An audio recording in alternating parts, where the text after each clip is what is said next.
Oh, yeah, baby. That's a double can salute for the return of your favorite politically incorrect pop culture commentary show. It is your weekend hangover cure. It is Sports Frenzy 2.0. Back again, baby. Yeah, we know you missed us. We missed doing this for you. Internet outage. Surgery. Spousal surgery. But we're back and better than ever. We have so much lined up for you over the coming weeks, it's not even funny. And you're probably sitting there because you didn't have our help for the last couple weekends, sitting there drowning in a pool of your own vomit and piss. But that's okay, because now we're going to tell you, clean the sheets, take a shower, start the coffee, fry up the eggs and the bacon. And you're going, shut up already. My head is killing me. That's why you take half a bottle of aspirin and you get ready for Sports Frenzy 2.0, the weekend edition, with your Uncle Dave, the Conquistador Dave Height. And your Uncle Kev, the Maestro Kevin Crane. And as Uncle Dave said, we had so much downtime, forced downtime over the past 3 weeks, that we are going to have a backlog of reviews, especially when it comes to movies, TV and streaming and books. We're going to spread it out over the next month, so believe me, there will not be any downtime over the next month for us. We know you can't handle the onslaught all at once because of your condition. Yep, the pounding in your head. That's okay. We'll start off with the pounding of the bass, the pounding of the drums. Rock and roll as always, starting off the weekend edition. Now let's try something fun. Since we're coming back for the first time in a couple weeks, we've got 5 songs. Now, you talk about a myriad of different melodies. Yep. So now we promised some things. Way back in March, the last time we were able to do a podcast for you kids. So we're still going to follow through on some of those things, but not necessarily this week. They could be coming up next week. They be coming up the week after. We will fulfill our promises, but now we have had to reconfigure things. It's going to be a potpourri of music over the coming weeks. We've got for you this week 5 brand new songs. Here's what we're going to do, Dave. Let's handle this like we would handle our year-end list. Let's pretend we're counting down our 5 best songs of the year. Take it from our least to our best? Yes. Start off, out of these 5 songs, rank them from worst to best. I'll let you start with your 5th, and then we'll see how well our rankings match up. But you're right, definitely. A potpourri of very different musical stylings, but these are 5 of our, arguably, more of our favorite bands, let's put it that way. Yes. Well, let's go with number 5 coming in, Green Day, Smash It Like Belushi. Love the lyrics on it, but it's the same music we've heard time and time again. And it's driving me nuts because I know the intro is exact. Driving me nuts. Exactly. It's a steering wheel on my zipper. Well, now, to be fair, a lot of their stuff sounds the same. And plus, this is a bonus track. They're already releasing an expanded edition, a deluxe edition of their last album, Saviors. Right. With a handful of unreleased songs. And this was the lead-off track from those. So, obviously, what they didn't feel was good enough to make the album. So, it does sound like a template, a Green Day cookie-cutter template song to a certain extent. I will say that that's not necessarily a terrible thing, given the last couple albums and how much I have really not been impressed. Right, they have not done much. This has been great for what they've had of late. I have not liked them ever since we saw them in concert. That album, Revolution Radio, was the last, to me, great Green Day album. Yes, because everything else has been eh. And it's been political bullshit. Yes. So, but that's not my number 5. Oh no, what is your number 5? My number 5 is The Cold Stares, Hurting Side of Love. That would be my number 4. And Green Day's my number 4. So All right, so there we go. This is probably the most disappointing song I've heard from them so far. They're most over the last. generic. I don't like slow blues. No. There's a difference between the traditional blues songs and then the slow blues stuff. This is an ZZ attempted. Top has fallen into this trap before. Yeah. This is like a slow blues ballad Yes. that cannot be pulled off well. And the only thing that partially redeems it is a decent guitar solo. Yes. But otherwise, it's not well written. It's generic to me. Yeah. This is the Cold Stares. Of worst. Everything we've heard, this is their worst. Yes. This is the Cold Stares at their worst. So now if we're going to rank them, we've already, Cold Stares for me, 5, you 4, Green Day vice versa. I would give the Cold Stares Hurting Side of Love 1.5 frenzies. Oof. And then I would give Smash It Like Belushi 2 frenzies. Yeah, I kind of went... I can't recommend either one. Yeah, I kind of went 2 and slightly better 2. All right, so different order, but we've knocked out 5 and 4. Yep. What's 3? I'm going to have to put the Black Mood's Daylight at number 3. Now here's the thing that's frustrating me. This is a complete, again, it's a Roger Clyne knockoff from them. And here's what's frustrating me. Now, over the past couple weeks, since we haven't been talking with you kids out there in podcast land, we have found out the Black Moods are playing here locally. Yep, they're going to be early close. Summer. Dave and I are going, aren't we? We're going, aren't we? We are going. $20 at the door. Biker bar. Get our ass kicked. That's all right. You, or at least baby. I will. Yeah, I will. And you'll sit there drinking a beer. Yeah, he deserves that. Yeah, I'd kick him in the nuts. Yeah, go ahead. Go ahead. Scratch his eyes out. That's fine.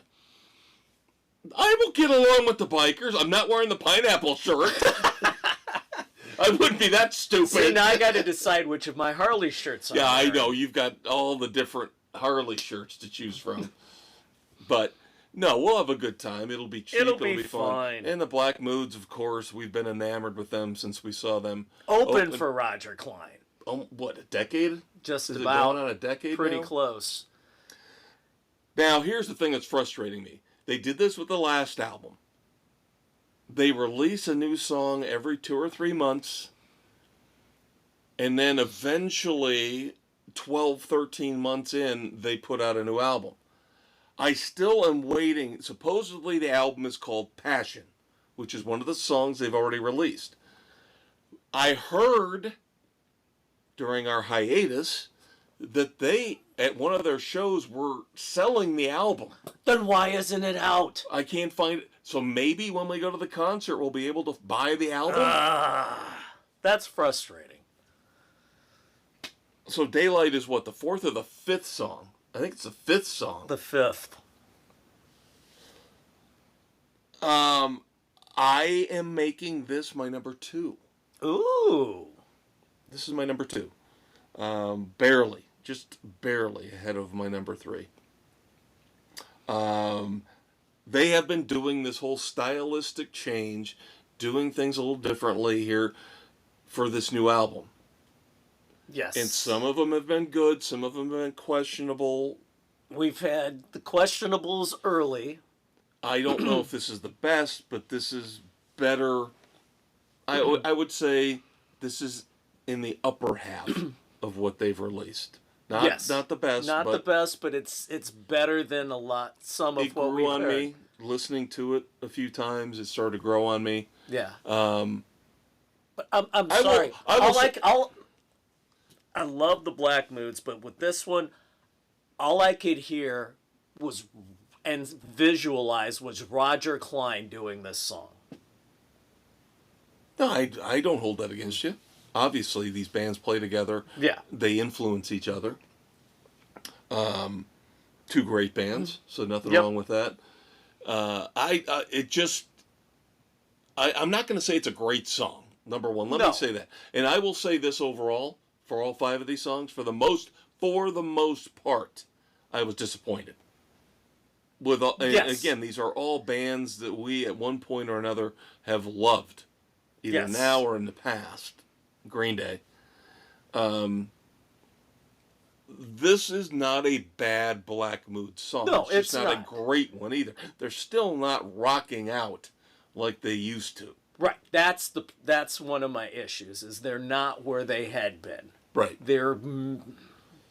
There's tinkering, and they shouldn't be tinkering.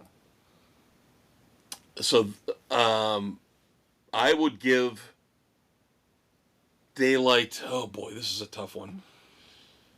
Because I don't want to give it the dreaded 2.5 because that's a cop out. I will give it a weak 2.5. I will just say it falls just short of recommending. Yeah. There we go. It's the mediocre. So I know what your number What's your 2? or my 3? Or your 3? Counting Crows, Under the Aurora. See, I had Counting Crows and Black Moods 2, 3, 3, 2. They're kind of right at the same vein. Now, Under the Aurora, the second release from the upcoming Butter Miracle, The Complete Suites. This grew on me. The more I heard this one, the more it grew on me. Especially as it gets to midpoint to the end. Yes. The beginning is very weak on it. But it picks up and gets so much better. Completely agree. I think I hold the Counting Crows to a higher standard. Yeah, I get For me, this is one of their weaker songs that I've ever heard from them. That doesn't mean it's bad. No. But again, It's you like mentioned, when I say Van Halen has a weak song, it's still better than 95% of the crap that's out there. Right. And as you already said, all of these do not hold up to what we expect from all 5 of these bands. I agree with you about your analysis. It gets better in the second half. It's a long song too. It's over 5 minutes. Yeah, it is a long song.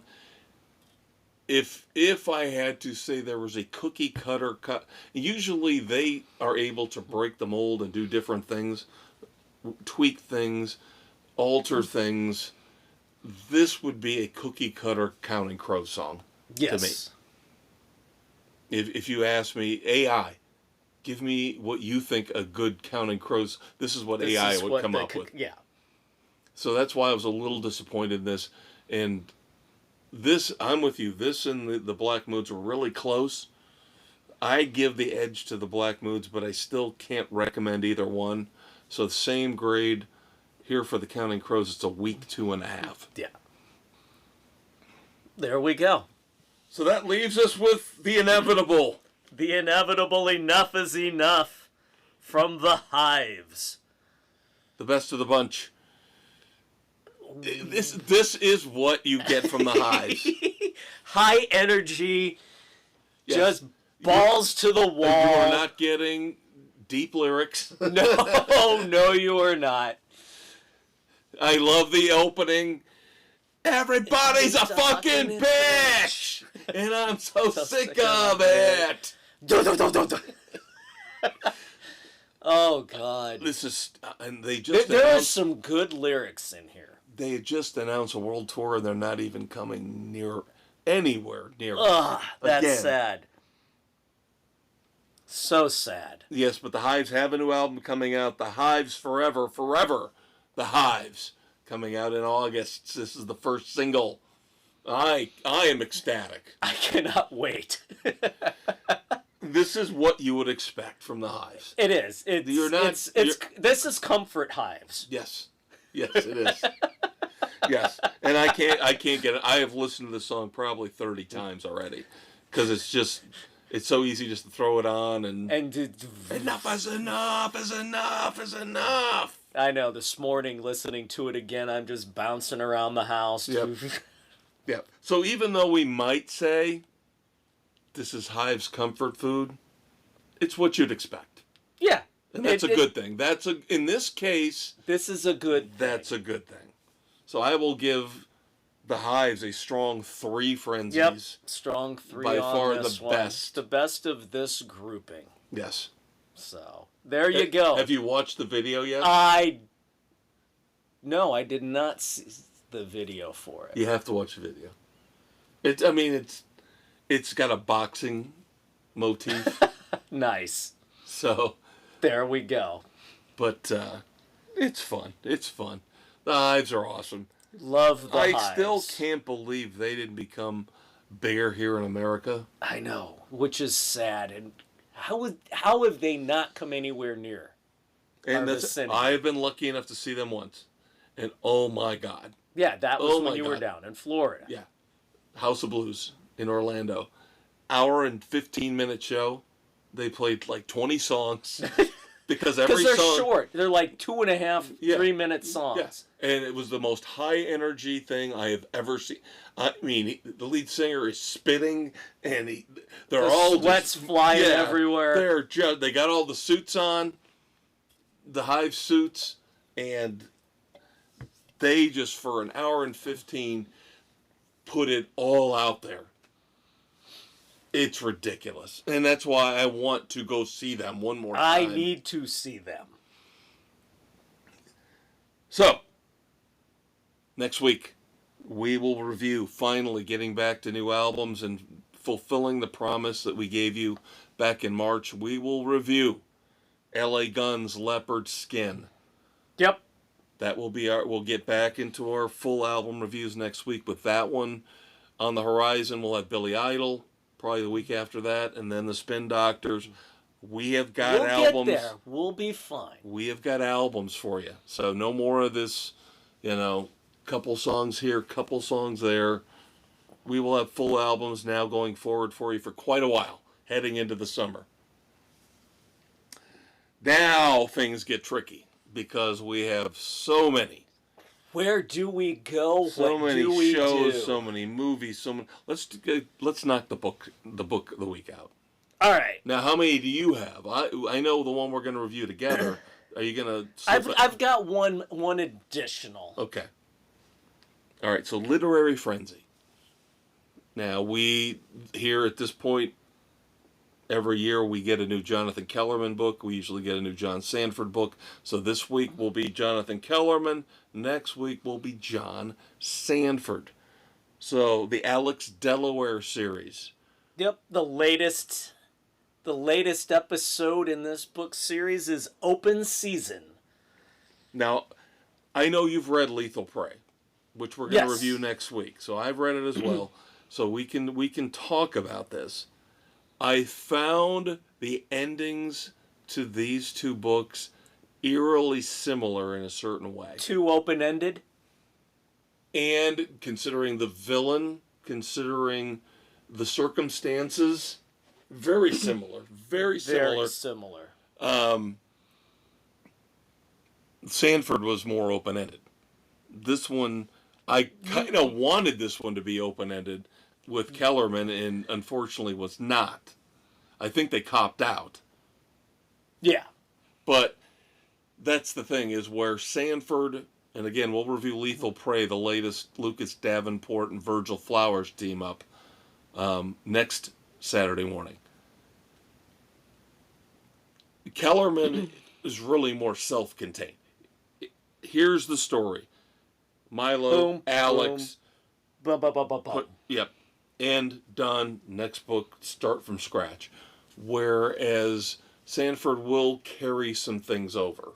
Yeah, on occasion. he does. So he's not afraid to do that. Sanford's universe is more fluid, where storylines weave in and out continually. He refers back to past books across series. Right. And while Kellerman does that, for example, here in open season, he brings Petra Connor back in. Who we haven't heard from in forever. Right, and her partner, Raul. Yeah, it's been, over a decade since we had a Petra book. Yeah. So I'm not ripping on two different approaches is what it is. Kellerman is, we talked about comfort food. Yep. With some of the songs we were reviewing a few minutes ago. Kellerman is a procedural. Yes, absolutely. If we want to go compare the definition of a procedural. If we want to compare it to a good police TV series, a procedural. It's a self-contained start to finish. Yep. Boom. Yep. And all you're doing is here's your victim, figure it out. Yeah. And then we watch Alex Delaware, the child psychologist, and Milo Sturgis, the LAPD detective, piece things together, figure it out with the help of their crew, Mo Reed, Sean Binchy. Yep. That are in every book that back them up and help them out and do the scut work that they need done. Whereas Sanford gives you your villain's perspective and how they're going about trying to get away with things, and then Davenport and Flowers or whoever trying to catch them. Yes. And put all the pieces together. Right. So you get the back and forth of how are they going to get to the epic conclusion or try to evade capture. I know you're not a big Law and Order person, but I would say Kellerman is Law and Order, whereas Sanford is Law and Order Criminal Intent. Yes. Where the D'Onofrio one would show things from the villain's perspective, yes. From the criminal's perspective, where Law and Order was a straight procedural. Right.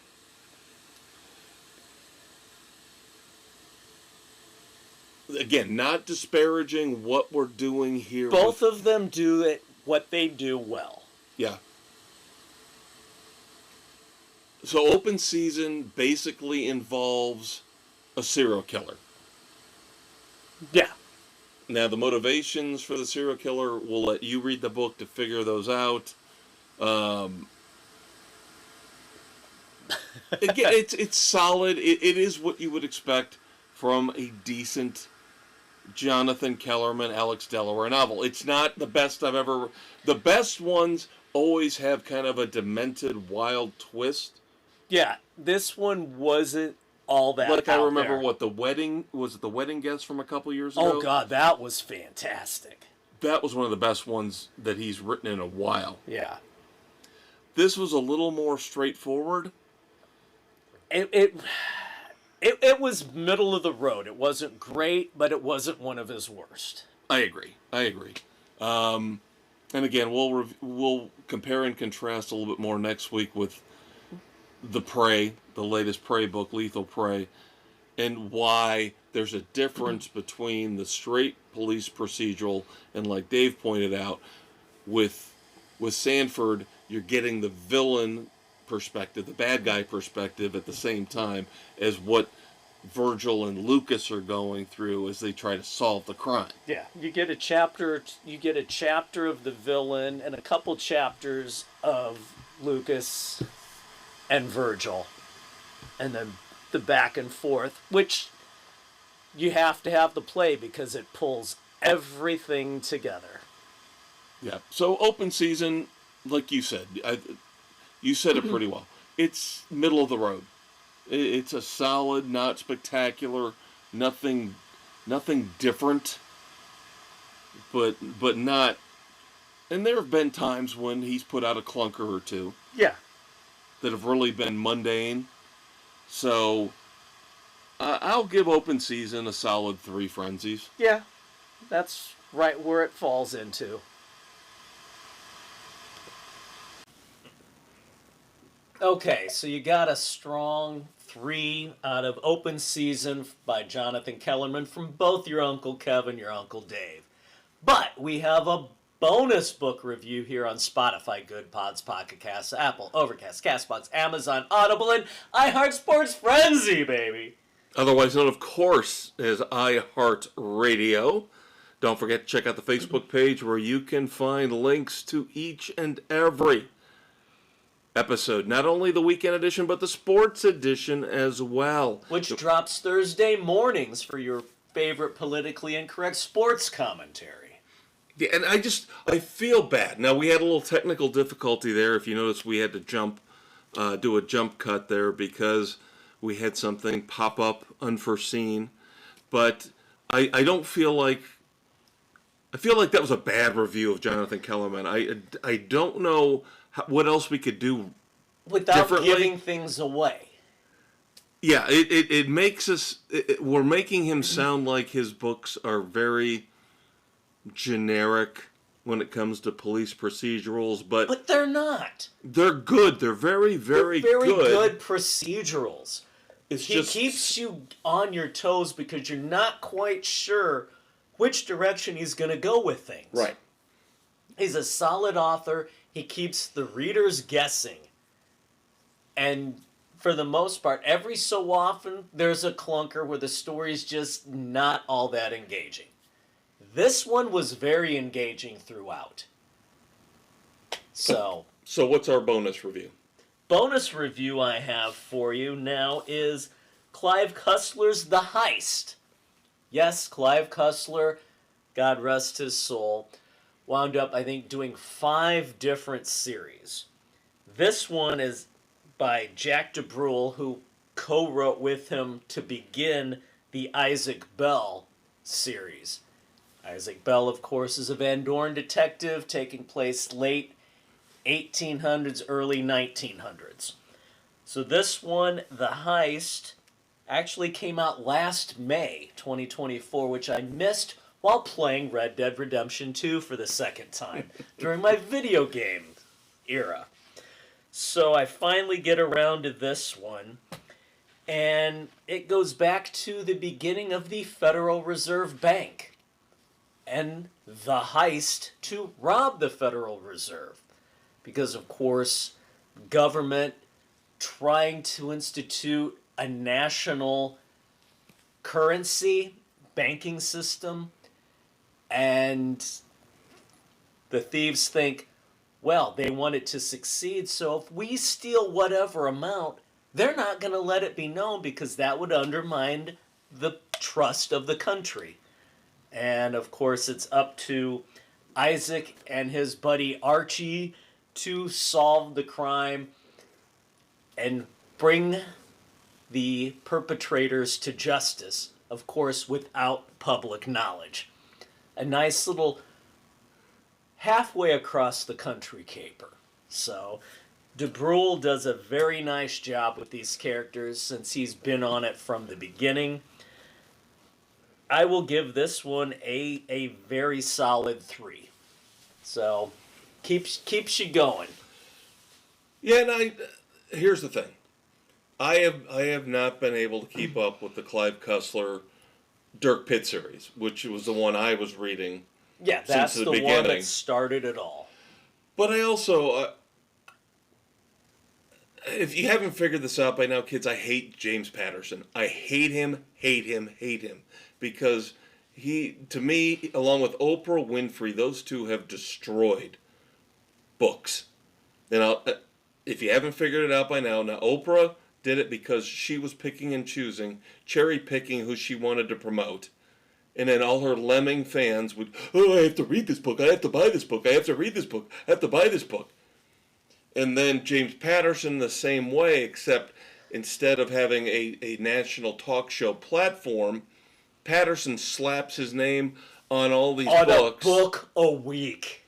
And he's just and then the thing is, other writers who actually halfway respect act like James Patterson's the be-all, end-all. Now, is it because Patterson's a good writer? No, he's not. No, he's not. Or is it because of the way he markets himself and makes shit tons of money? Yes, he is a great marketer. So I separate Cussler from him, even though Cussler does have, as you mentioned, the multiple series, because a lot of those he set up before he died. Yes, yeah, he did. He set all 5 of them up. You have the original Dirk Pitt, Then you have the Kurt Austin series. Yeah, the Oregon Files. The Oregon Files. That's the one I tried to. I couldn't get into it. So of the 5, that's the one I don't. And then you have the Isaac Bell. And then you have the Fargos, the treasure hunting couple. Mm-hmm. So he got all of those off the ground, writing them with the co-author. And now the co-authors have taken over after his passing. And then the Dirk Pitt stories are now written by Clive's son, Dirk Kussler. Yep. Who does an admirable job picking up for his dad. Yeah, and you and I have discussed this, where in the Dirk Pitt series, I kind of bailed on it because it looked like he was going to do a transition from Dirk to Dirk Jr. and right. Summer. And then you Dirk's said he kids. ended up backing off on that. He did. The kids are there, but Dirk and his buddy Al are still the prominent main characters. So that's why I need to start reading them again, is because, yeah. The kids have taken the secondary role. Yep. So there you go, kids. Literary frenzy for you this week, and we will have, of course, next week, Lethal Prey from John Sanford. Yep, so this week your recommendations are Jonathan Kellerman's Open Season and Jack DeBrule's Clive Kussler's The Heist. All right, before we get into our multiple movie and TV and streaming reviews, let's do some news, shall we? Now, of course, next week, because, of course, we are one of the preeminent wrestling criticism podcasts, according to some email I got about a month and a half ago. I think we're ranked number 15 in South Korea for wrestling commentary. That's all me, baby. That's all me. That's you. I'm wearing my WrestleMania shirt, getting ready for this weekend. If you're listening on Saturday morning the 19th, tonight is night 1 of WrestleMania. What number? God, no. I don't know. I have no idea what number. This isn't like the Super Bowl. It's this year's WrestleMania. WrestleMania 2025. It is in Las Vegas, I know that. And then, of course, this has got to be the weakest card I've seen in years. I'll watch it, but... With trepidation? There's not a lot of great storylines. And the problem is, now Sunday night's the big title matchup between John Cena and Cody Rhodes. And of course, if Cena wins, he sets the record for the most times he's had the belt in WWE history. So will they give him the record, or won't they? Would they dare give him the record so he can retire on top? Yeah, well, this is his last year. Yeah. So, yeah. Would they dare take the golden boy, Cody Rhodes, and knock him down a peg after having the title for a year? And then Saturday night, the big headliner is the triple threat match between CM Punk, Seth Rollins, and Roman Reigns. And I'm already hearing that Roman Reigns is going to disappear for like 6 months after that. Isn't that his standard operating procedure? I know. That is one of your big criticisms. Roman Reigns never fucking wrestles. Yeah, he doesn't. He never wrestles. So it's pointless for him to be involved in any capacity. That's why this year's WrestleMania is kind of anticlimactic for me, especially if that comes to pass. And then, of course, one of my other favorite wrestlers, news came out a couple weeks ago, Kevin Owens was supposed to have a big match with Randy Orton, and they just made Kevin Owens like the biggest heel in the business. Now he's got a neck injury, has to have surgery. He is out indefinitely. Oh. So they're scrambling, trying to find somebody to pair with Randy Orton. So that's another negative against this weekend's WrestleMania. But again, I will be watching. All right. I brought this up months and months and months ago. And I apologize because I thought it was going to be on Amazon Prime. It ended up being only broadcast overseas. I made a big deal about this. This was very exciting. Now I have the legit, correct news for us here in America. Nautilus, the new reinterpretation of the legend of Captain Nemo, 20,000 Leagues Under the Sea, is going to finally debut here in America on June the 29th on AMC. I did see the commercial for that while watching Dark Winds Season 3.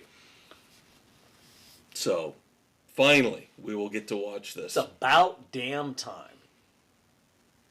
Now, this is for those of you out there who watch the show. Dave and I watched the first 3 or 4 episodes and gave up on it because it was PC garbage, but as Season 2 of The Last of Us has debuted on Max, Season 3 is now a go. So there we go. I just don't, I don't like... It's the fucking Walking Dead redone. I don't like Pedro Pascal. I don't like Bella Ramsey. Sorry. There's no charisma on the screen from either of them. They're not likable characters. And of course, Bella Ramsey's a he, she, it. Whatever. You know, they, whatever she is. Sorry, I'm still not buying into that crap. That's why we're politically incorrect. I don't buy into that crap. You're a man, you're a woman. Figure it out. More important things to worry about in life. You're born with certain equipment. Plumbing. Like the league would say, equipment. Equipment. Baba Man coming for your equipment. You coming for equipment. It's Always Sunny in Philadelphia is back. No. Yes. FX. July the 9th. Season, I believe this is season 17. And is usually the pattern. Every other episode will be brilliant. Yep, and the other will be absolute crap. So you give us 17 seasons of It's Always Sunny, but only one fucking season of Terriers. And no, I'm never gonna let it go. Now, you tried Tires, you didn't like it, with Shane Gillis. It was okay. Well, season 2 is debuting on Netflix June the 5th. I'll have to go back and try it again. See, I'm a pretty big... I like Shane Gillis. I like Gillis. I did not like the supporting cast. I like how he basically got SNL. You know, they fired him, didn't want him on the cast because he was too conservative. Yeah. And then he became a huge hit, and they had to invite him back, hat in hand. Will you be a guest host? Yeah. He should have told them what they could do with that invite. Then, of course, I'm not huge into the adult animation stuff. Especially, they took Agent Elvis away from us. That was one of the... Damn it! A big fucking cliffhanger. Again, you terriered us with Agent Elvis. But if you're a fan of the Fox animation block, great news for you. 4-year renewals. 4-season renewals for The Simpsons, Family Guy, Bob's Burgers, and American Dad Returns to Fox. So, not a big fan of any of those shows, but... Simpsons has run its course with me. Family Guy, American Dad, they've had some decent episodes here and there that I've seen, but I'm not watching any of them regularly. Oh, and of course, 1 or 2 of those at least is shepherded by Seth MacFarlane, right? So yeah. We'll talk about him in a minute when it comes to one of our trailers. Our movie trailers. Yes. Couple of movies that are going to premiere soon here on streaming. So Dave and I will have to discuss if we're going to review them in the future. Again, we've got so much backlog right now that it's not a pressing need, but on Max, debuting May the 16th, Best Picture nominee The Brutalist will debut. And then, as you're listening to us on the 19th, already on Peacock, Wolfman is now available to stream on Peacock. So, that one intrigues me. Yeah, it could be really good or really... It could be, I shouldn't say really good. It could be decent, or it could totally suck ass. Yeah, it could have been one of those movies that just didn't connect with most audiences. Right. Anytime recently that Universal has tried to resuscitate the classic monsters, it's failed miserably. And I just don't like Julie Garner, the actress. She's just not good. She was okay in The Americans. Because she was just a minor character. I didn't like her in Ozark season 1 that I watched. She's just not a lead. And I think she won multiple, Emmys for Ozark, too. Eh. All right, moving on to movies. Movie news. We now have an official title for the next Spider-Man movie. Spider-Man Brand New Day will be out July the 31st, 2026. Why do I hear the Brady Bunch singing in the background? Spidey, Spidey, Spidey. Now, you probably know this already, but just to confirm it for the kids, August 15th, 2025, yes, late this summer, it's official, the movie poster is out, Nobody 2. Yes. That, so looking forward to. And now, Universal, or no, not Universal, Lionsgate, I believe, has confirmed, see, I don't know how I feel about this, that there will be a 5th John Wick movie with Keanu Reeves. The 4th one ended beautifully. Yes. Yeah, I know. This reeks of Die Hard to me. Die Hard should have stopped for different reasons. But after Keanu 4. said he wasn't going to do it. But the band is back together, and it's a script he likes.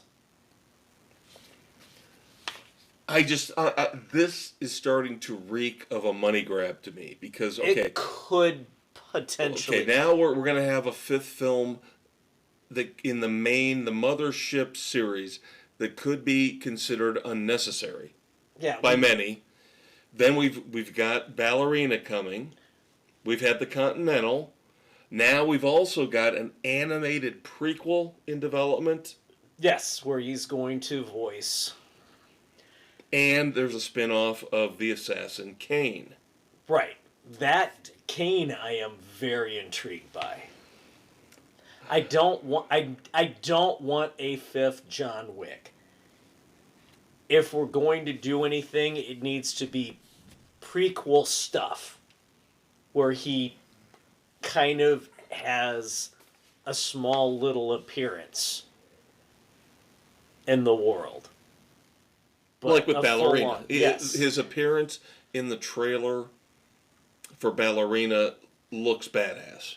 It does. And it makes sense. I just don't know if a 5th film makes sense based on how 4 ended. You had the first 4 was a nice tight storyline, and it should have ended as it did. So, and then we'll see. What's the thing with the animated thing? Because that leads me into our trailers for the week. When I heard initially that they were dropping the trailer for Predator, Killer of Killers, I was like, what? What is this? That looks very interesting. But it's, again, it's animated. They can do more for less with the animation. Yet Predator, Killer of Killers will be on Hulu June the 6th. Vikings, Samurais, and World War II aces. Like you said, they can do more. The trailer is out for Star Trek Strange New World Season 3, which we'll be discussing here in a couple minutes. Season 2. And it looks like another wild ride for Captain Pike and the crew of the Enterprise. Also, the full trailer for Season 2 of Poker Face is out. What was it, 4 years later? It's taken way too long to get Season 2 out. NBC, Peacock, they've fucked this up. It's been the one original show that they've got that's a success, that they don't cancel after 1 or 2 seasons. And it took them forever to get Season 2. There's no excuse for this. This is just horribly run cinema.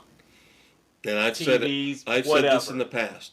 If they lose the WWE stuff completely to Netflix, they're screwed. Yeah, if they lose the premium live events like WrestleMania this weekend, if that ends up eventually going to Netflix, yeah, they're host. Because there's only so far that On Patrol Live can carry them. Yeah. And then finally, I mentioned Seth MacFarlane. All right. Poker Face came out in 2023. 2 fucking years. Boy, it doesn't seem like it was out in 2023, though, does it? No, it seems a hell of a lot longer than that. All right, I mentioned Seth MacFarlane. For our final trailer, I'm torn on this one. The reboot of The Naked Gun. With Frank Drebin Jr. Yes, starring, Liam Neeson. And yes, the O.J. Simpson joke is hysterical. Absolutely hysterical.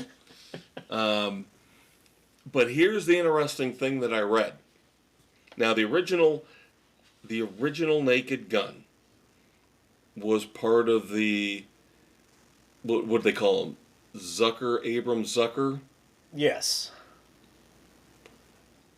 They were kind of, sort of approached to help with this, but in the end they felt like they were being kind of cast aside into a secondary role by Seth MacFarlane.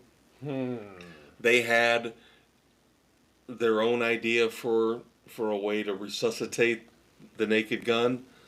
And initially, when I was reading and I was like, oh, well, you know, these are the guys that made the original 3 that were so awesome. Right. And then when I read their idea and who they wanted to cast, I said, God help me, but I think MacFarlane got it right. They wanted to do some kind of a spoof or parody along the lines of Mission Impossible. And Frank Drebin's son would have been played by Andy Samberg. Oh, fuck no. Yeah.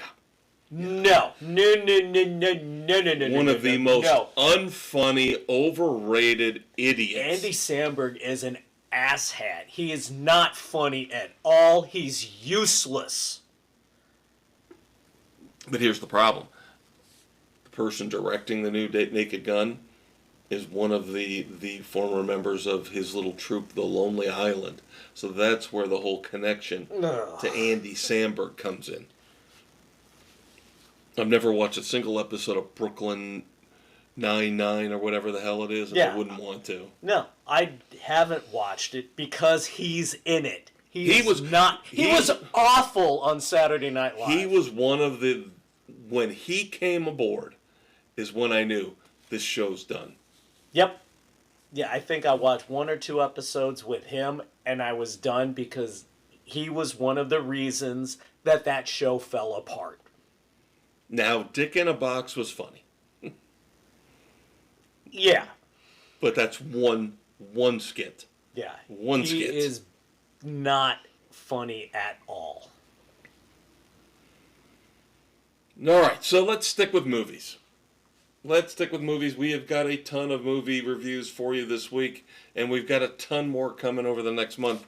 But Dave has got our feature review because it's been out in theaters for just a couple weeks. Boom, baby. The latest featuring Jason Statham. A Working Man, where you have Jason Statham playing Levon, however you want to pronounce it. Former Special Forces. Worked with British SAS, U.S. Army Rangers Joint Task Force. Mustered out, and he's just working as a construction manager. And the family he's working for, he befriends their daughter, has her back, and she goes missing, kidnapped, part of a human trafficking story.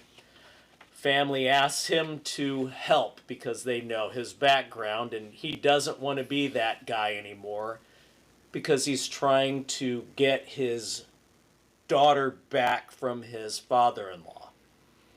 So there's a whole dynamic background going on with this, but ultimately his moral compass will not let this girl disappear.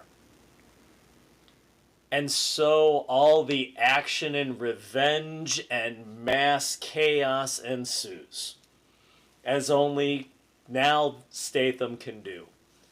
You have David Harbour playing a former compatriot who lost his sight and offers a lot of support. This is action comfort at its best. It's a solid 3. It's not going to win any acting awards, but damn, it's a fun ride. It's got enough humor to go along with everything, with all the action. I highly recommend it at a solid 3.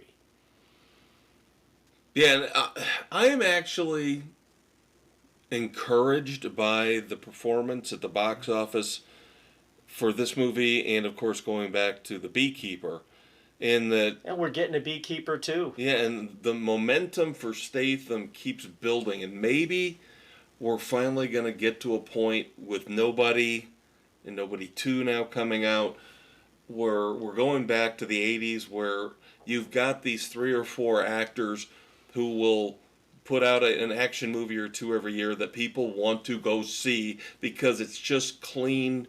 Well, maybe not clean because a bunch of people are getting their heads blown off, but it's just escapism. We're sick of kids movies and horror movies. We love our horror movies, but we need... Damn it, we want action. We want adventure. Yeah, we need something We different. want the bad guys getting their fucking asses handed to them. We want the good guys to win. Yes. And again, that's why, going back to the 80s, that's what we used to have with Stallone and Schwarzenegger and Seagal and Van Damme. And now we've got Statham. And Willis. Yep, and now we've got Statham and Odenkirk and maybe a little bit with Neeson still on the back half after he already kind of established himself in this. So I think Dave said it perfectly. We just want simply to see the good guy beat up on the bad guys for an hour and a half. Yep, that's all we want. Yep. So again, the box office returns are encouraging. It was a Monday night showing that we went to, and the theater was not quite a quarter full, but again, it's a frickin' Monday night.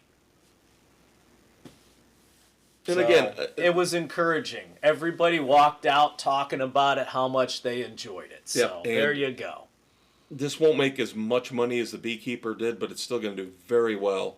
And even though there's a little bit more involved with these movies in terms of the special effects and, explosions and staging the action scenes, so the budget's probably a little bit higher for a movie like this than a horror movie. This type of movie plays well overseas, so it'll make more money overseas than a horror movies usually make all their money here. That's why you have to keep the budgets really low. So a horror movie makes $30 million here. That's a huge hit because the budget was probably 10 to 15, but it's not making any money overseas. Where Statham will probably pull in 40 million for a working man here in America. And pull in probably another 60 to 100 overseas. Exactly. I guess I have to review Anora. Of course, Anora won Best Picture here recently at the Oscars. Story of a sex worker, aka a stripper / prostitute, who gets hooked up with the son of a Russian big shot, and they end up getting married, and then the entire rest of the movie is how the family and all the people that work for them, the bodyguards, the underlings, are trying to force Anora to sign the paperwork, to go to the courthouse, to get the marriage annulled, because the son is impetuous and stupid and he's a drug addict. And again, this was the movie that won Best Picture this year at the Oscars. I will point out to you that still to this day, Nomadland was the worst piece of crap I've ever seen in my life, and that won Best Picture. So Anora is not that bad compared to Nomadland. But on its own, taking that comparison away, it's still a terrible, terrible movie. It's the first half an hour of it is basically watching Skinamax. As all Anora does is dance naked, bends over, slaps her cooch, screws the young son of the Russian bigwig. And then after that, it's just everybody's in a car for the rest of the episodes. They drive from place to place to place trying to find the kid because they have to have the kid and Anora in order to nullify the wedding. And then they realize, well, they have to go back to Vegas because that's where they got married. And it's terrible. It's a terrible movie. The last scene is actually well done. I will put it that way. You get kind of an emotional payoff to what you've been witnessing for an hour and a half. But in no way, shape, or form does that make up for the time you've wasted watching the rest of this idiotic stupidity. Some people have said this is a comedy. It's not funny. I didn't laugh once in this movie. Mikey Madsen, who won Best Actress over Demi Moore in The Substance for this movie, is a joke. This is another one of these Tarantino-esque screenplays where every other word is an F-bomb, which I've always said, my parents told me, it's weak writing. It's a lack of intelligence. Now, she's got a great rack. I was very happy to watch her rack bounce around for the first half an hour. Don't get me wrong. But in terms of high-level filmmaking, which this is supposed to be since it won the Oscar, definitely not even fucking close. Again, not as bad as Nomadland. Nothing ever will be. Frances McDormand shitting in a bucket. There's no way I get to see Mikey Madison naked for half an hour. Yeah, no comparison there. But otherwise, yeah, these are. What is wrong with the idiots who vote for these movies? Who are they, and why do they think these are pieces of art, cinematic art? They're garbage. Because it was explained. It's different, and they want different. Different stands out. Different sucks balls. So, yeah, as far as a grade goes, Anora, One frenzy. That's all I can give it. There you go. So I give it a half frenzy for the nudity in the first half hour, and I give it another half frenzy for the final scene. One frenzy. That's how bad it was. That's how much of a waste of time and disappointing this movie was. And there you go. All right, I have another one based on previews during A Working Man. Got to see previews for The Accountant 2. Up until now, I had not seen The Accountant. Back from, I think it was 2016. It's been a while, yeah. Almost 10 years. So, went back to watch The Accountant with Ben Affleck. And oh my God, Ben Affleck has got to be one of the most underrated actors out there. The way he plays the autistic accountant is freaking brilliant.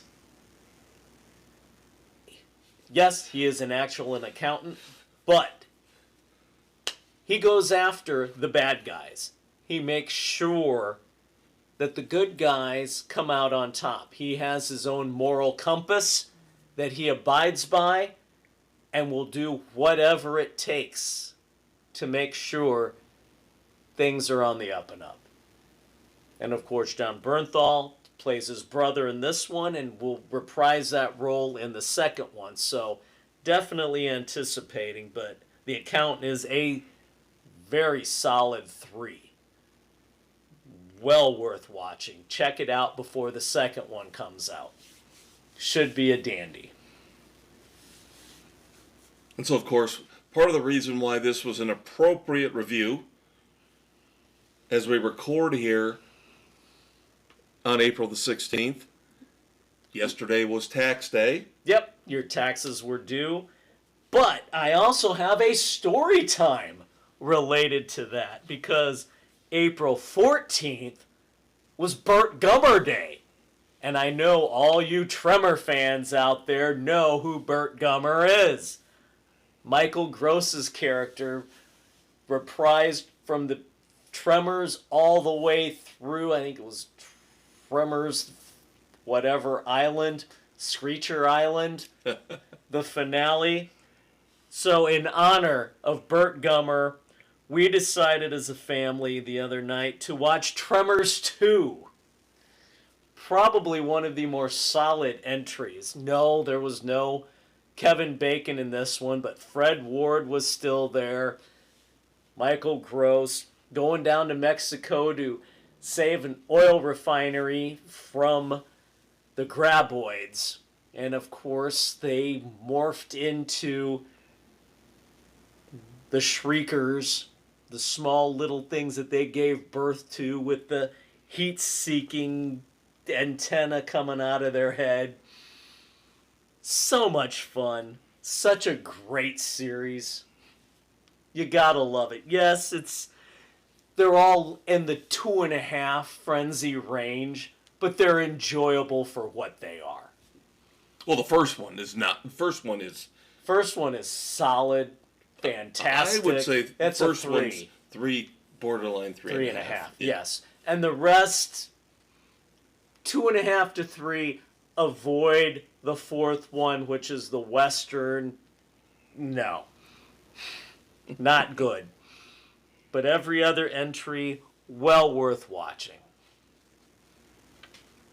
Okay, then finally here in movies, we're going to have to break the rules a little bit.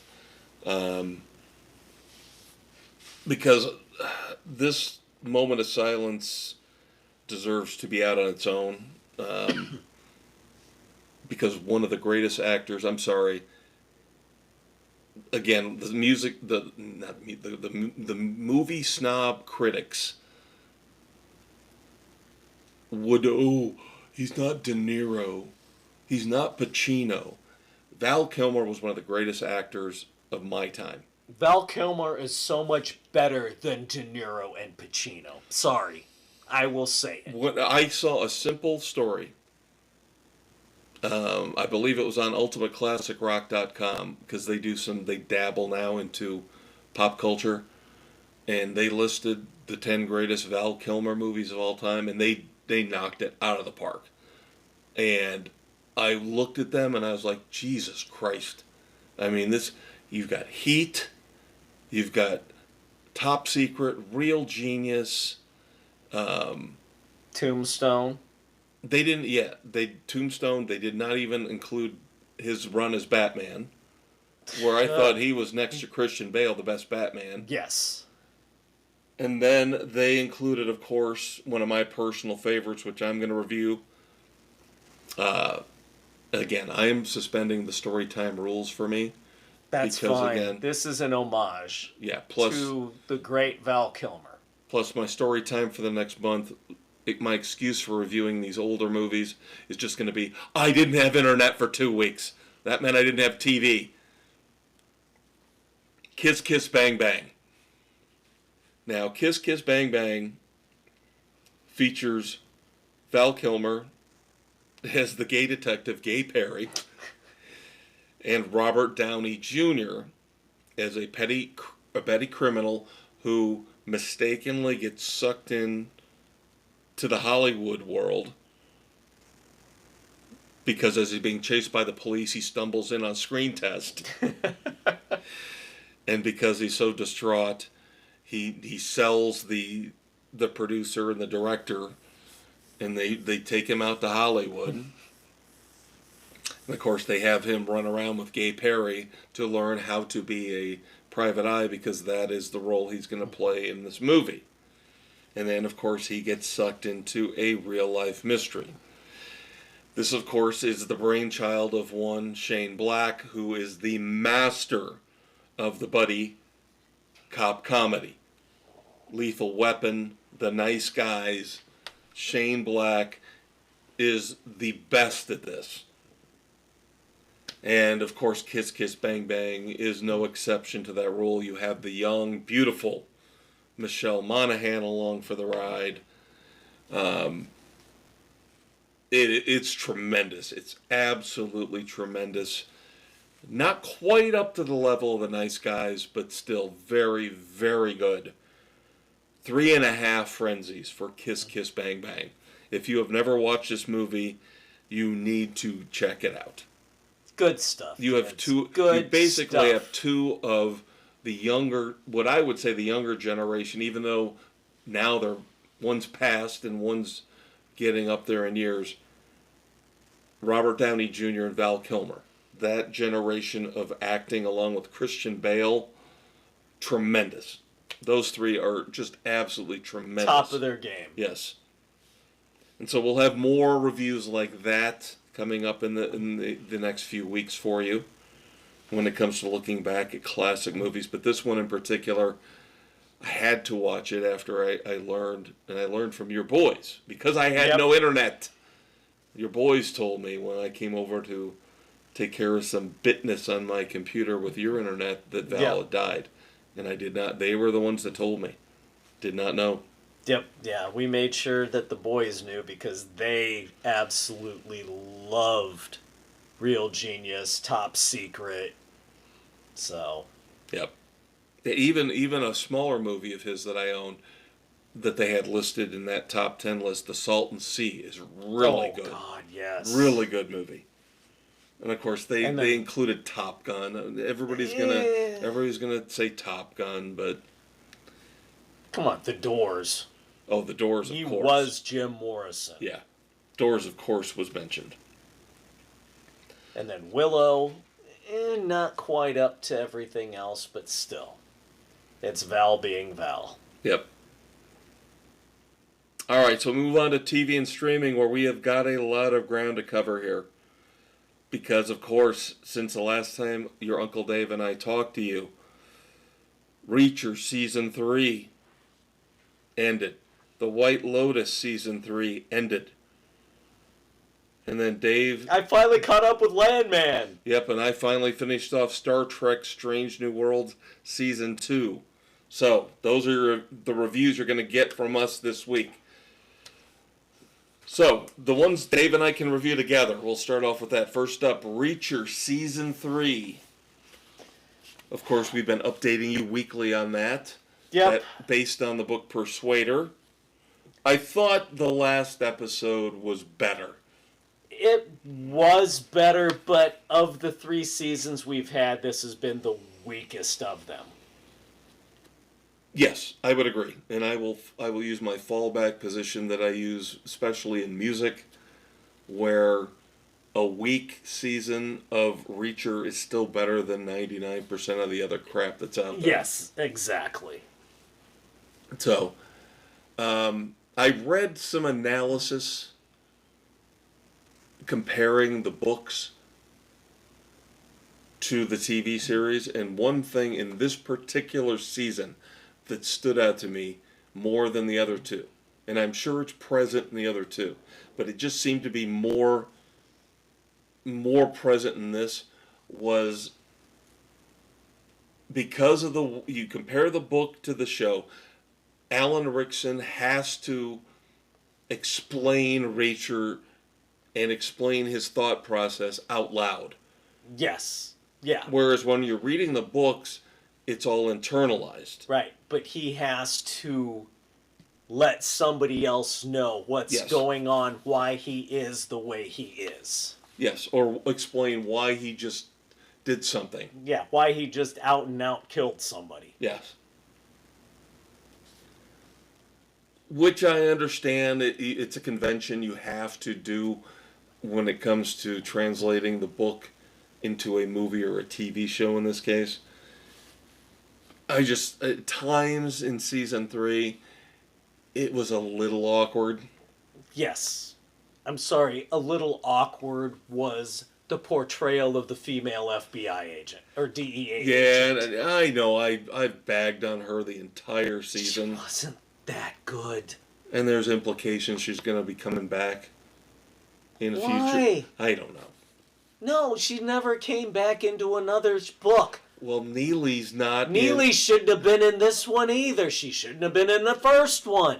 She shouldn't have her own show. She is a very minor bit character. All right, so I give season 3 a Reacher. I'll give it a strong 3. Yeah, strong 3's where it belongs. Strong 3 frenzy. So, and then you and I can finally, Finally. even though it's buried in the back of my pop culture mind, I can finally review season 1 of Landman. Oh my God, Billy Bob Thornton as the boots on the ground guy running the oil company, making things happen. The fixer is absolutely fucking brilliant. And Billy Bob, using his vernacular. And I should throw him in with the other 3 actors I just mentioned a few minutes ago. Yeah. He is right up there with those guys. Billy Bob is very damn good in this series. I remember the first time, looking back at it, it just doesn't even look like him. But Sling Blade? Yeah. Need some French fried potatoes. French fried potato, mm-hmm. He's just an unbelievable actor. And now Landman plays more into his persona, who he is in real life, I believe.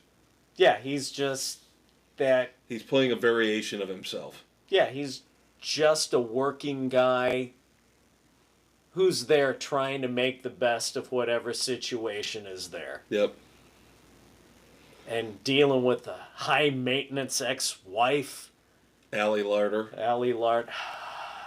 The beautiful Allie Larder. And then you've got... His pretentious daughter. She's a little naive. She's spoiled. Yeah, she's a spoiled brat. She's a spoiled brat because of mommy. Yeah. And then... But then you got John Hamm and Demi Moore, the husband and wife. Who run the oil company. And then you've got Cooper, Billy Bob's character's son, who's got his own set of stuff going on. Can I be honest about something when it comes to Cooper? He's kind of a doofus. There's no way in holy hell he's landing.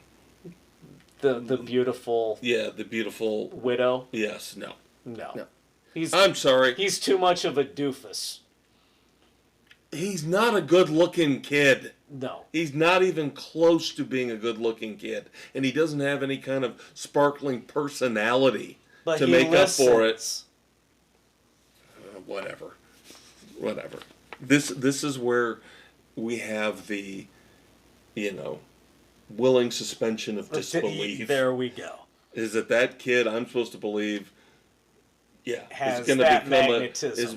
going to become a successful player in the oil business down in Texas, and has that woman falling all over him. Yeah, I know. It does not compute. But poorly cast. Yes. Very poorly cast. Yes. And in a minute, I will compare and contrast with a similar situation in another show. But, yes, Landman has already been renewed for season 2. I would have hoped so. So that's good.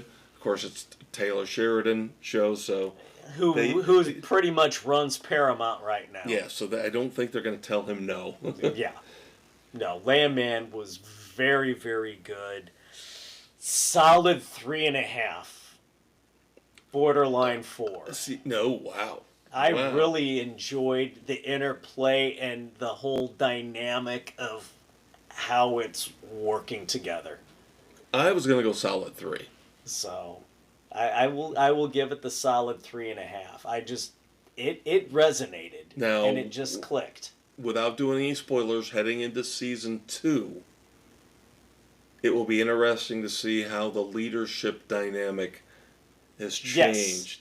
And as how, we know, Sheridan is not afraid to have characters die off. Right. Yep. So now I'm very, very happy you enjoyed it as much as you did.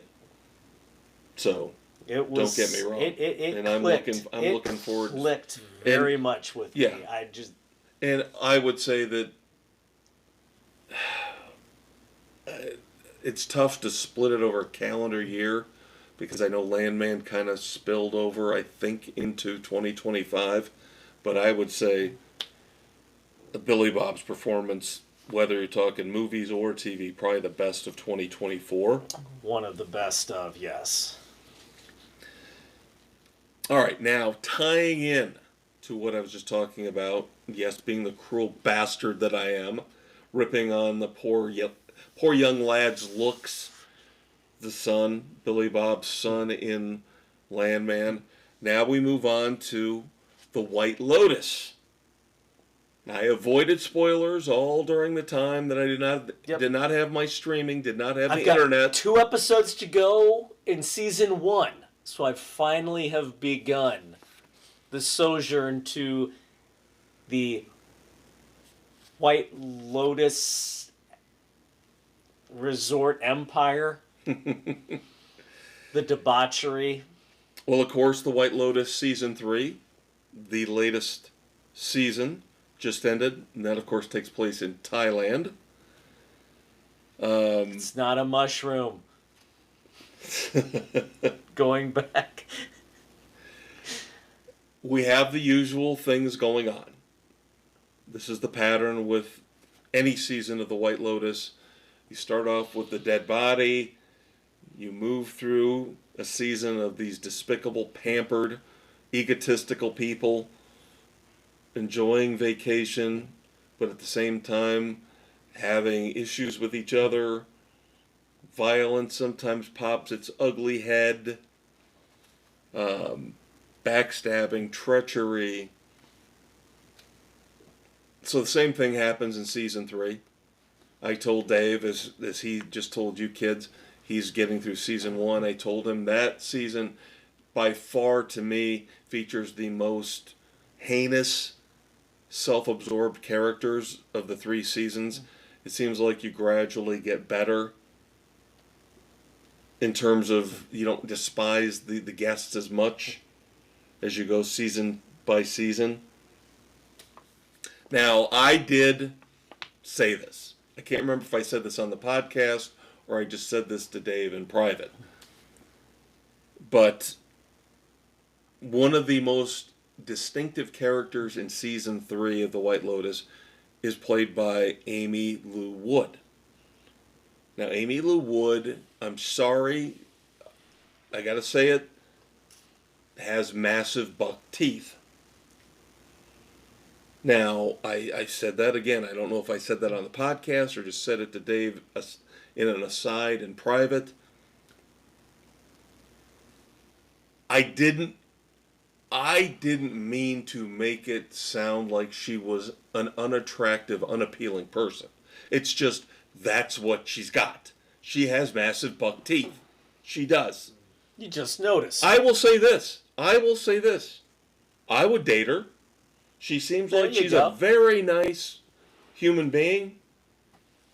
She's got a rockin' body. So, now, there's a controversy right now where Saturday Night Live did a skit this past weekend where they had somebody dressed up like her with massive buck teeth. And, of course, that did not go over very well. Especially with Miss Amy Lou Wood, who said she was a little bit offended by it. But you made SNL. I can't discuss the fates of the individual characters. Of course, we've got the great Walton Goggins involved in this. Scott Glenn pops up at one point. Sam Rockwell pops up in a couple episodes.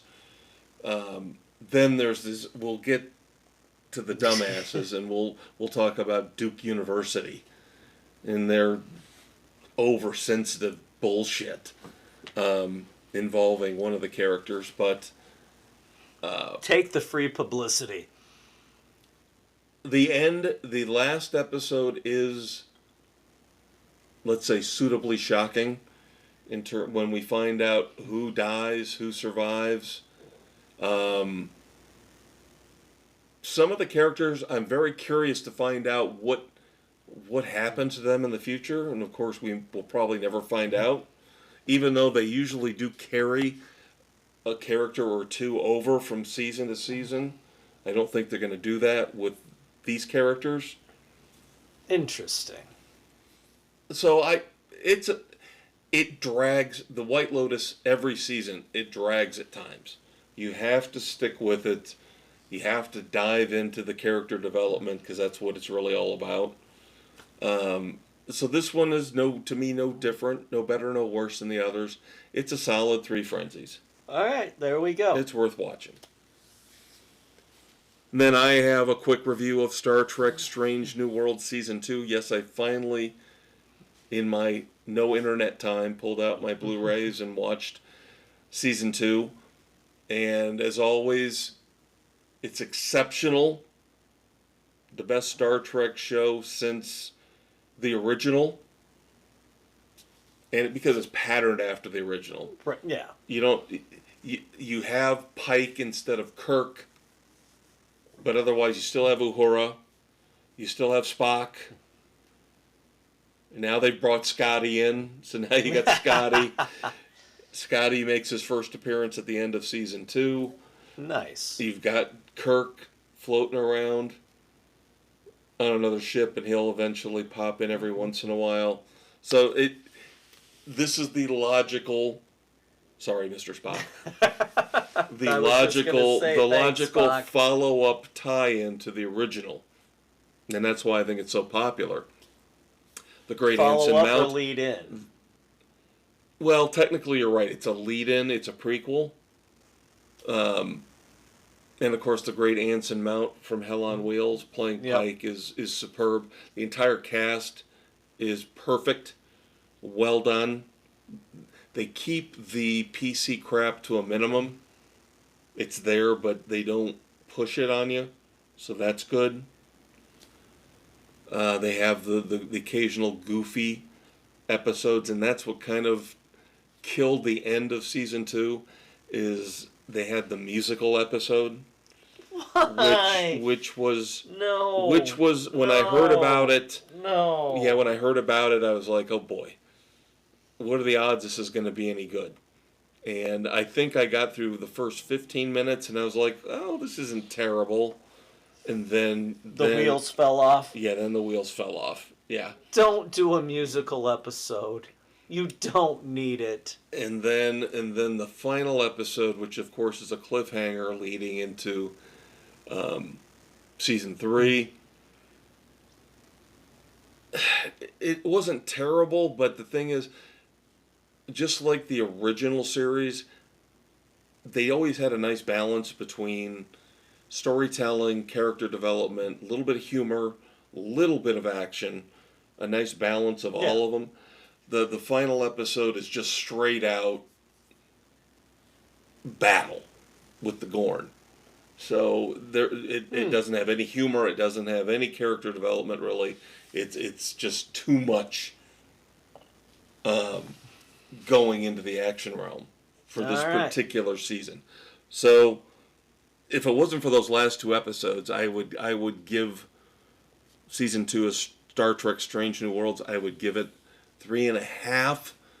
But as I said, the last 2 episodes really didn't do it for me, so I'll knock it down to a strong 3. All right, there we go. That leads us into moments of silence. We've already talked about the great Val Kilmer. Once again, very, very sad, very emotional to lose Val Kilmer at 65 years old. Too young. But, God, what he had suffered through the last several years.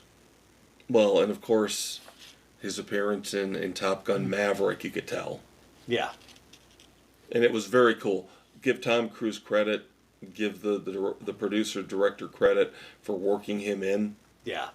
In that role. It needed to be done. Yep. Now, I told Dave that one of my upcoming reviews here in the next few weeks will be The Road Warrior.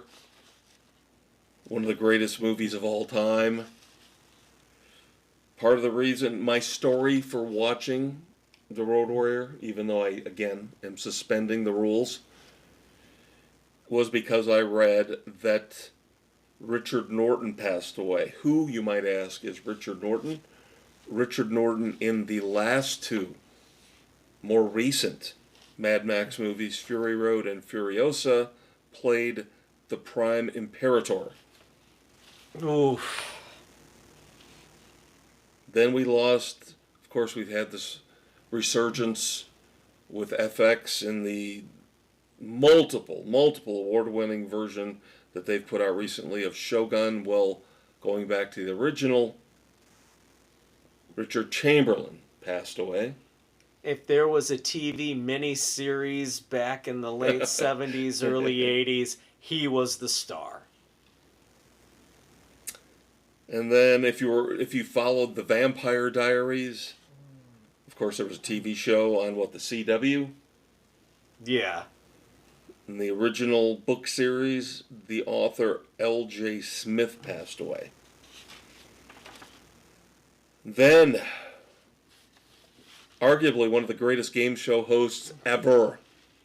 Oh God, this one, outside of Val, this one hurt. Yep. Wink Martindale. Yep. Ugh. With a name like that, how could you not be a game show host? I know. Gene Rayburn, Wink Martindale. Yep. There you go. Tic-tac-toe. Then, of course, going back to our youth. Jay North passed away. Dennis the Menace. And then in the world of music, a couple of very significant drummers. Les Banks, who played drums for Judas Priest on a couple of their albums in the late 70s. I believe he was on Stained Class and Hellbent for Leather. Yep. And then Blondie drummer Clem Burke also passed away. Nicky Katt, actor from Dazed and Confused, unfortunately committed suicide. Hate to hear that. And then this one, Dave knows a ton about movies. A ton. Next to me, the supreme fountain of knowledge for movies. He would say he knows more than me, but we can dispute that. If I said to you, director Ted Kotcheff, what movies did he direct? 3 classic movies. I never paid attention to directors. I get it. I would never have been able to. This one I wouldn't have gotten either. But when I saw the movies he directed, I never paid attention to many directors. Ted Kotcheff directed, get this, First Blood, North Dallas 40, Oh! and Weekend at Bernie's. Wow. You talk about 3 great movies, 3 diverse, totally different movies. How do we not know this guy? That's my question. God, what was it? First one would have been North Dallas 40. Yeah, time-wise? Yeah, time-wise. time-wise. Yeah. Yeah, Mac Davis, Nick Nolte. Yep. Then you get into First Blood with Stallone. Of course, that was the first Rambo the movie. first Rambo movie, and then Weekend at Bernie's. Come on. Absolute brilliance. All right, kids, so there you go. There are your pop culture. Andrew McCarthy and Yep. Jonathan Silverman. Yep. Very good. See, now he's trying to show me up. See, he's not happy with me, with what I said a couple minutes ago. Now he's trying to show off, just to prove to you kids that he thinks he's the king of movie trivia. I have to keep my youngest son in his place. He has taken on that gene where he's right there with the newer things Yep. and all the animation and the voices, the voice actors. All right, so we have got to do our catch-up for pop culture.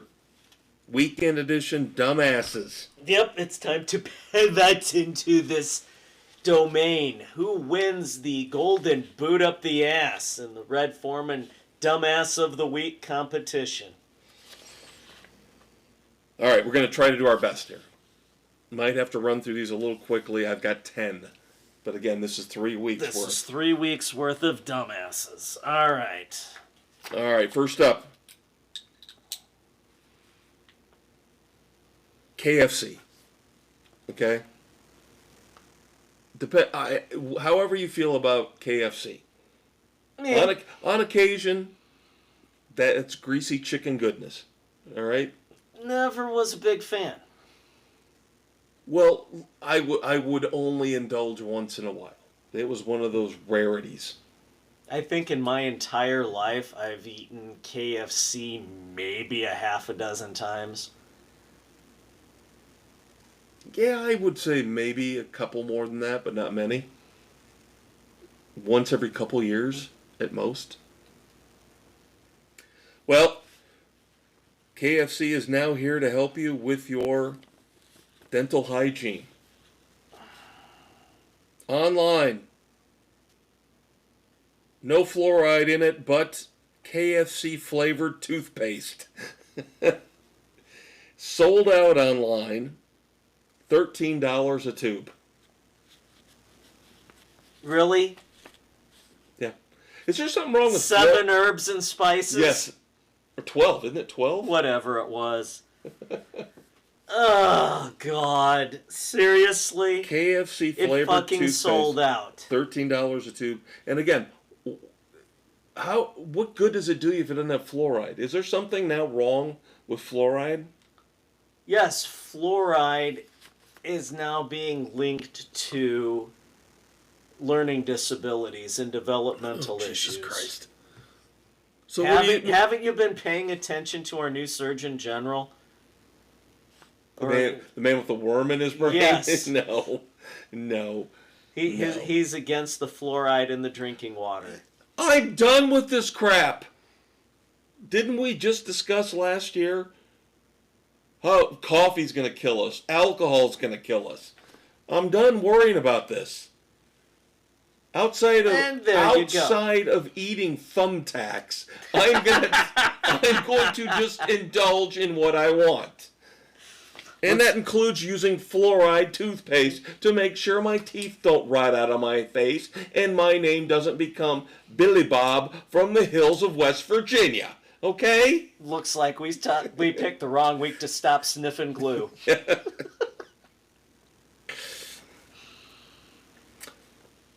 Rosie O'Donnell. Oh, Rosie. Jesus Christ, she's even ugly for a lesbian. Rosie O'Donnell has come out. Now, of course, we all know that She came out years ago. Yeah. But that's... And, of course, we now know that she is now a citizen of Ireland? She's in Ireland. Lassie now. Because, of course, they can have her. She was one of the few that actually had the balls in Hollywood to leave after Donald Trump got elected. But now she says she's recently been in contact with an American man. And even though she's a lesbian, she says that this is the first straight man that she has ever been able to truly trust and love. That man? Lyle Menendez. One of the, of course, Menendez brothers. One of the Menendez brothers who brutally murdered their parents. But somehow now all of a sudden, everybody loves them. Everybody wants them to get out of jail for some reason. Because they always look oh so good in their turtleneck sweaters or whatever they wear. Oh my God, they're fucking criminals. They're murderers. We talked about this in the sports edition with Michael Vick. People have short memory spans. Oh my God. They romanticize villains.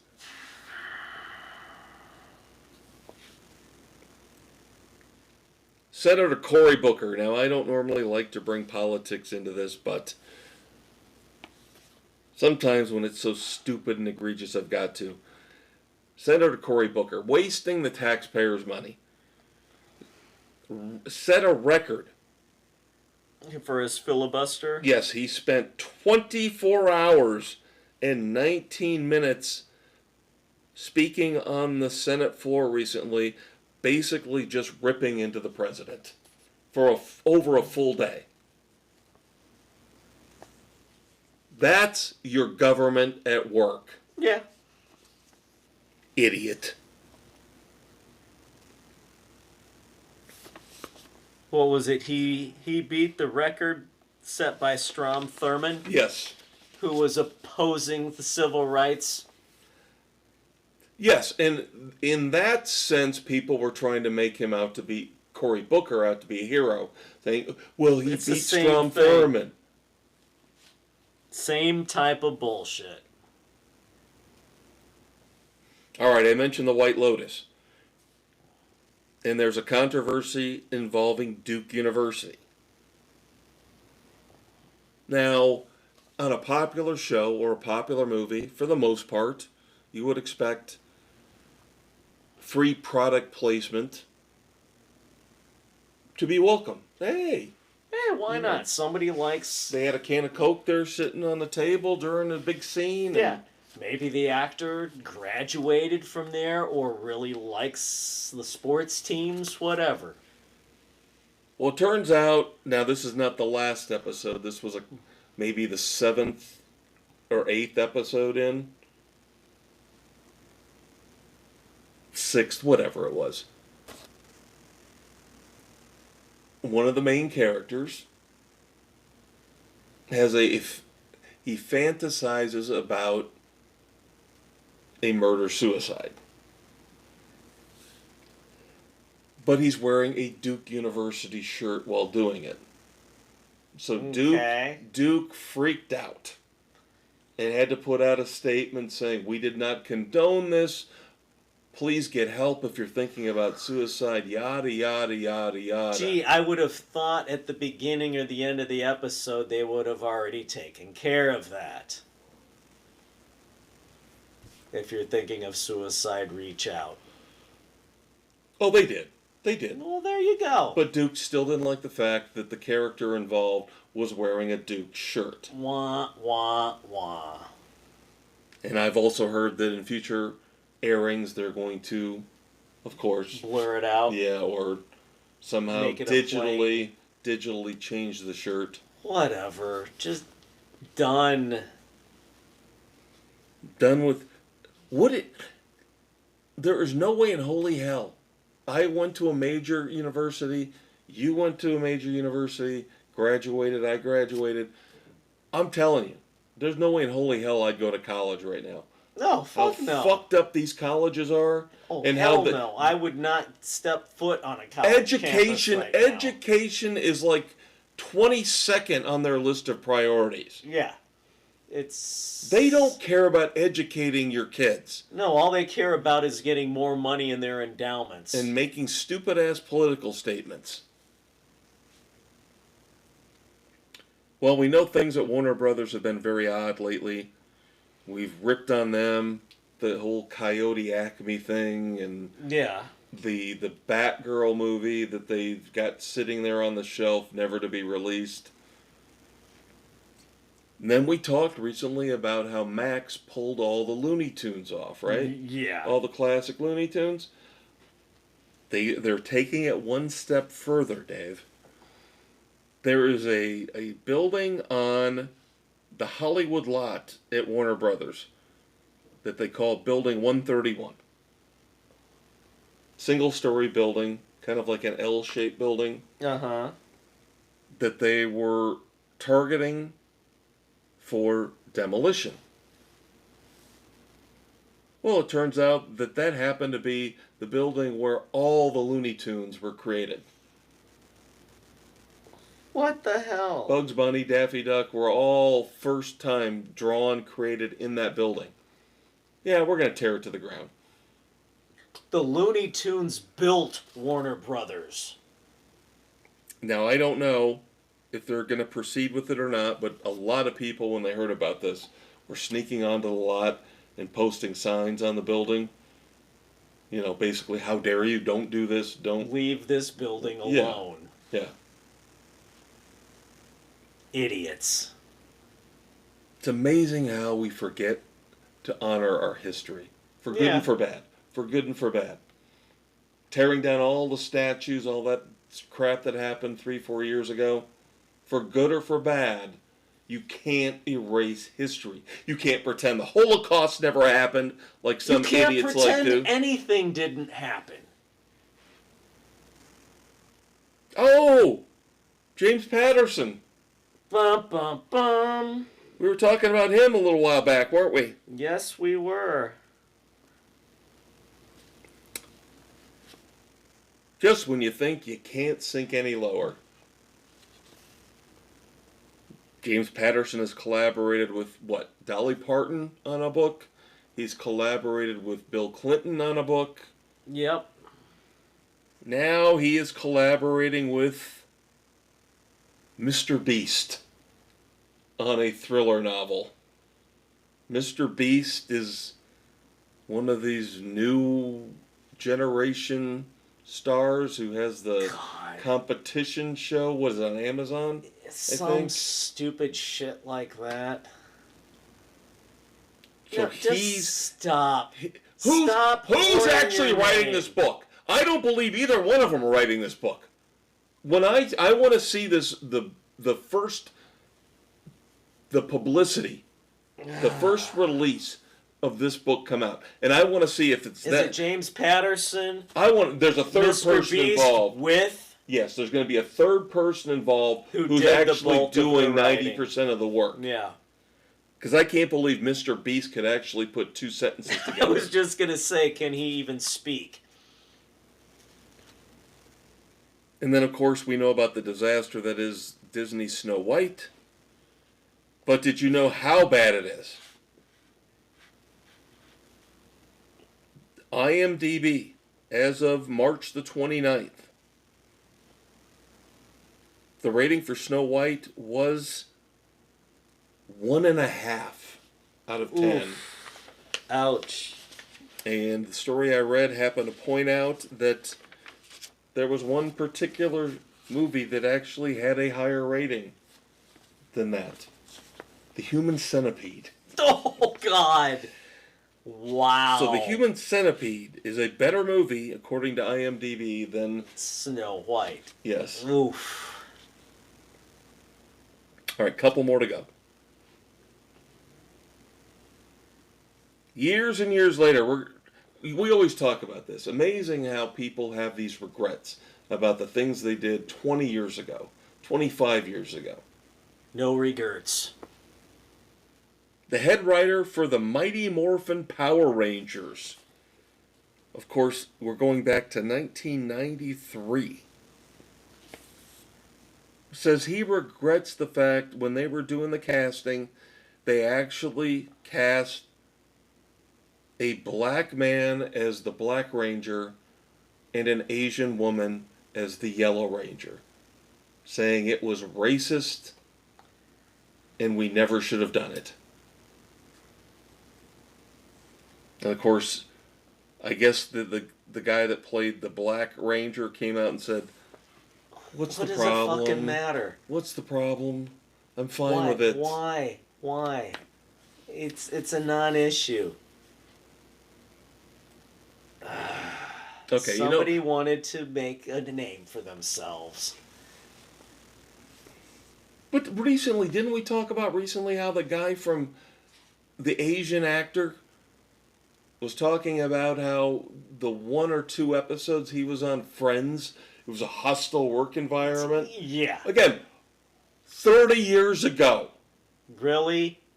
Was it really a hostile work environment, or you have nothing in your life, and so you have to get your name back out, hoping to capture something as a make good? Okay, so you know how singers will try to do anything and everything they can to make sure their vocal cords, Yeah. you know. Celine Dion was notorious for what she would do. I think Jessica Simpson is taking it to a new level. So Jessica Simpson recently admitted that to help keep her vocal cords in good shape, she is drinking an herb cocktail with a special ingredient. Jessica Simpson, to help keep her vocal cords strong and healthy, drinks an herb cocktail that features snake sperm. Yeah, she's never struck me as the sharpest tool in the shed. My snake's got some for you. Yeah, I don't think it's that type of snake sperm. I think it's actual snake sperm. Then finally, this one just pisses me off because this is, again, first world problems and somebody who gets away with crap because of who her best friend is. And yes, Are we talking about Gayle King again? Yes, and we're not even talking about the stupid-ass space trip quotes around that. The space trip she just took recently with Katy Perry. And good for everybody who's ripping on that. That's such a bullshit publicity stunt crap. But what people should know about Gayle King, again, only got to where she is because of her friendship with Oprah. Friendship with Oprah Winfrey. She got away with recently on CBS Mornings quoting a comedian she had on the show with her, joking and laughing about it, quoted the word faggotry on the show.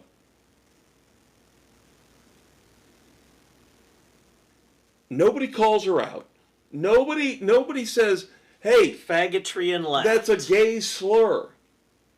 You're not, even if you're quoting somebody else. You do not get to repeat that. Cancel culture now. No, not Gayle King, though. Gayle King, of course. She gets to go to space. She gets to use a gay slur with, where anybody else would have been ostracized, kicked out of the business. I just hate her. I hate the fact, I wish her and Oprah would already admit they're lesbian lovers, they munch each other's carpets, and that's the only reason that they're together. Is Oprah still with, what's his name? What was his name? Stewart or? Stedman? Stedman. I have no idea. He was a beard. He was a beard. You know it's her and Gayle King forever. They should etch that into a tree with a switchblade knife. O&G forever. Swear to God. Just admit it. There's no shame anymore. Not anymore. No. But, whatever. So that'll do it. All right, we gotta pick. Oh God, We've KFC, Rosie O'Donnell, Cory Booker, Duke University, Warner Brothers, James Patterson, Disney Snow White, Power Rangers writer Jessica Simpson, or Gayle King. This is a tough one. This is, oh my God. Oh. I think I'm gonna go with Rosie O'Donnell. Yeah. Jessica Simpson is right there at number 2, but it's got to be Rosie for fawning over a murderer. After she just left the United States and became a citizen of Ireland because she hates Donald Trump. Now she admits that as a lesbian, she's got a thing for Lyle Menendez. the one heterosexual man she can trust and love. Is a murderer. Right. That's okay with me. As long as she's not naming me, that's okay. Oh, good Lord, Rosie, please. And by the way, Rosie, I have, before we shut everything down, I have one last plea to make to you. So that's fine, you got a thing for Lyle Menendez, but could you do me a favor?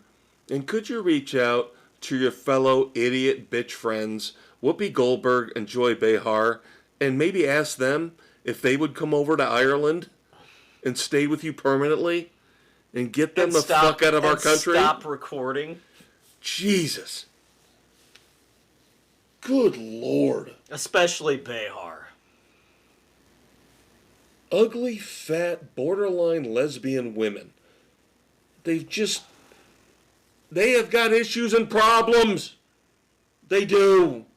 Taking it out on the rest of us. That is correct. That's going to do it for the weekend edition.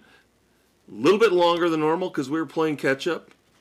Actually, not really too much longer than normal. See, I did a really good job condensing 3 weeks worth of stuff down to 1 week. It's all good. Yeah. Little bit of technical difficulties there towards the beginning, but we got that fixed and taken care of as we shifted from Studio A to Studio B. Yep. So it's all good. And hope it didn't cause too much of an early distraction for you kids as you nurse your hangover, as the pounding in your head hopefully is subsiding. Because we already know you're on the phone right now planning to do it all over again tonight. So one last recap here. Next week, music. LA Guns' brand new album, Leopard Skin. Books. John Sanford's Lethal Prey. Movies. Den of Thieves 2, Pantera, among others. Television, TV and streaming, Dark Winds, Season 2, as we try to catch up with Season 3. We will review Season 2.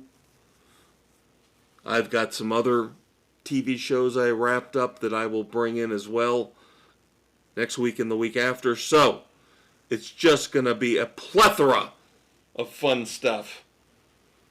Yeah, I've been waiting a while to work that into a conversation. That's your Uncle Dave, the Conquistador Dave Height. That's your Uncle Kev, the Maestro Kevin Crane. And of course, next week we'll feature the great and glorious recap of 2 nights of WrestleMania as well. And he'll have a plethora of piñatas to celebrate. All right.